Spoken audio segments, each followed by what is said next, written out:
This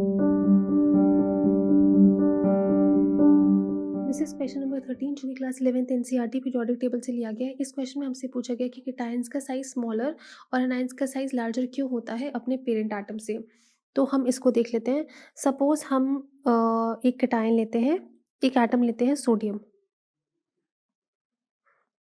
this is question number 13 जो कि class 11th NCERT periodic table से लिया गया है।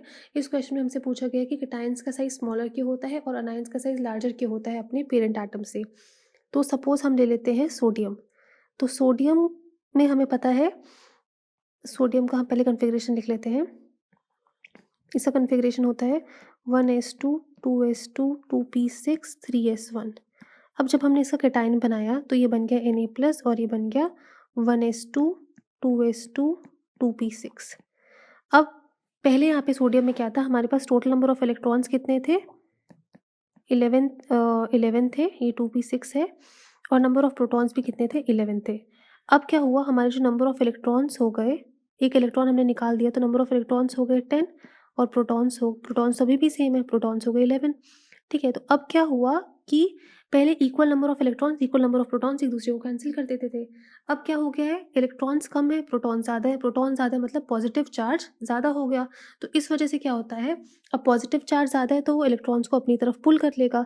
अब पॉजिटिव चार्ज ज़्यादा है, इलेक्ट्रॉन्स को अपनी तरफ पुल कर लेगा तो साइज़ कैसा हो जाएगा, कम हो जाएगा। इस वजह से Na+ का साइज़ Na से छोटा होगा। अब यही केस हम अगर एनायन का देखें तो हम सपोज ले लेते हैं F और हम ले लेते हैं F-। अब यहाँ पे क्या है, अगर हम फ्लोरीन का एटॉमिक नंबर देखें तो फ्लोरीन का एटॉमिक नंबर होता है 9। तो 9 के हिसाब से इसका कॉन्फ़िगरेशन आ गया 1s2 2s2 2p4 हो गया हमारे पास 2p5 5 6 7 8 9, ये हो गया फ्लोरीन का। ठीक है, अब हमें क्या करना है, फ्लोरीन को एक इलेक्ट्रॉन एक्सेप्ट करना है। तो अभी किसके इलेक्ट्रॉन्स इतने, इसके पास कितने हैं, 9 इलेक्ट्रॉन्स हैं।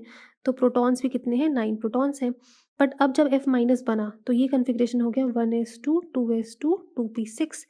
अब इसके पास इलेक्ट्रॉन्स हो गए 10 और प्रोटॉन्स हो गए 9। अब क्या हुआ, नेगेटिव चार्ज बढ़ गया, पॉजिटिव चार्ज कम है।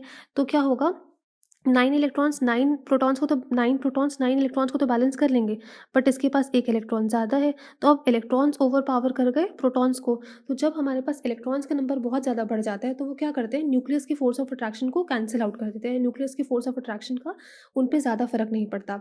तो इस वजह से क्या होता है, न्यूक्लियस अब 10 इलेक्ट्रॉन